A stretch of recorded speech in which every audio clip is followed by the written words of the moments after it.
একটি স্বনামধন্য আইটি ফার্মের কর্ণধার অরণ্য চৌধুরী তার পুরনো ল্যাপটপটি সারানোর জন্য শহরের এক কোণে ছোট্ট একটি মেকানিকের দোকানে গেলেন। তিনি অত্যন্ত সাধারণ পোশাকে ছিলেন, চোখে ছিল মোটা ফ্রেমের চশমা। তাকে দেখে বোঝার উপায় ছিল না যে তিনি কয়েকশো কোটি টাকার মালিক। দোকানের কাউন্টারে বসে থাকা বছর ২৫-এর এক যুবককে অরণ্য শান্ত স্বরে বললেন, বাবা, আমার এই ল্যাপটপটার ডিসপ্লেতে একটু সমস্যা হচ্ছে, একটু দেখে দাও তো। ঠিক সেই মুহূর্তে একটি দামি স্পোর্টস কার দোকানের সামনে এসে ক্যাচ ক্যাচ শব্দে থামল। গাড়ি থেকে নামলেন শহরের এক প্রভাবশালী নেতার ছেলে রনি আহমেদ।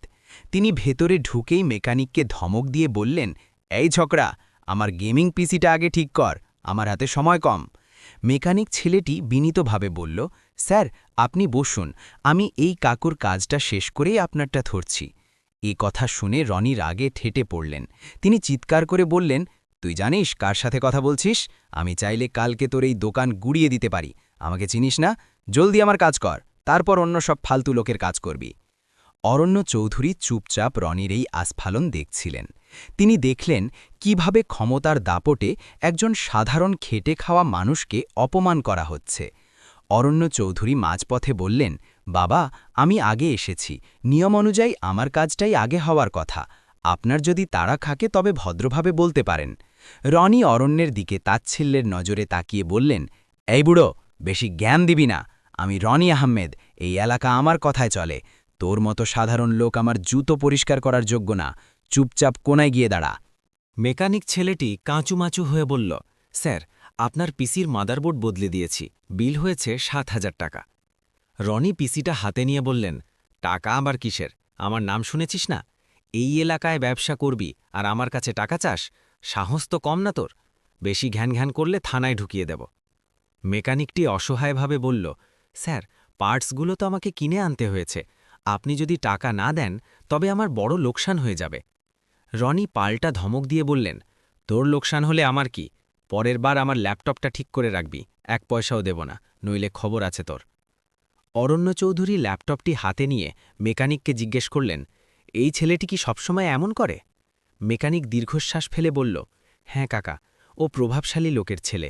মাঝে মধ্যেই এসে জিনিস নিয়ে যায় বা সারিয়ে নেয়, কিন্তু টাকা দেয় না। প্রতিবাদ করলে মারধরের ভয় দেখায়।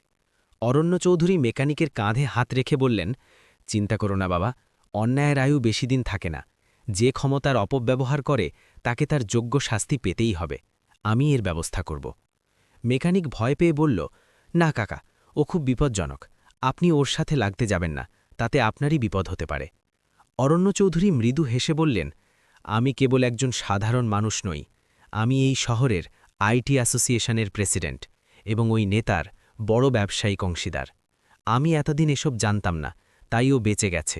কিন্তু ক্ষমতার দম্ভে সাধারণ মানুষের পেটে লাথি মারা আমি বরদাস্ত করব না। কালও যখন আসবে, আমি এখানে থাকব। ওর সব অপকর্মের প্রমাণ আমি জোগাড় করব। এরপর অরণ্য চৌধুরী নিজের বিলের সাথে রনির ৭,০০০ টাকাও মিটিয়ে দিলেন। মেকানিক অবাক হয়ে তাকালে তিনি বললেন, তোমার ক্ষতি হতে দেব না বাবা, এটা রাখো। পরদিন অরণ্য চৌধুরী দোকানে আগেভাগেই এসে বসে রইলেন। তিনি দোকানের কোণায় একটি গোপন ক্যামেরা সেট করে রাখলেন। কিছুক্ষণ পর রনি তার বন্ধুদের নিয়ে দম্ভের সাথে দোকানে ঢুকলেন।